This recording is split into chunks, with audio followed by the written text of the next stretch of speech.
మన ఫ్యామిలీ అందరికీ హాయ్ అండి. ఈరోజు వీడియో కొంచెం ఆలస్యమైంది, ఏమనుకోవద్దు. ఈరోజు టిఫిన్ ఏంటంటే అసలు అయితే ఇడ్లీ, కానీ నాకు ఇష్టమైన పచ్చడి ఒకటి చేశాను. ఆ పచ్చడి కోసం ఇడ్లీ పిండిని కాస్త ఇలా దోశ పిండి చేశాను.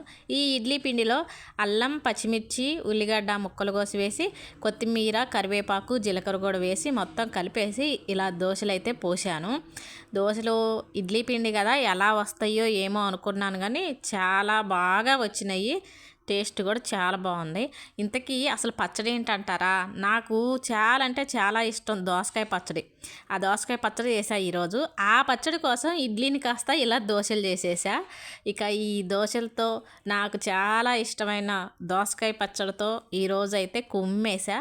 చాలా అంటే చాలా బాగుంది దోసకాయ పచ్చడి, ఈ ఇడ్లీ పిండితో దోశలు. నాకు చాలా ఇష్టమైన పచ్చళ్ళల్లో ఒకటి ఈ దోసకాయ పచ్చడి. చాలా అంటే చాలా ఇష్టం. దోసకాయ పచ్చడి చేసుకునే విధానాన్ని మరో వీడియోలో చూపిస్తాను. లైక్ కొట్టి సబ్స్క్రైబ్ చేసుకోండి అబ్బా.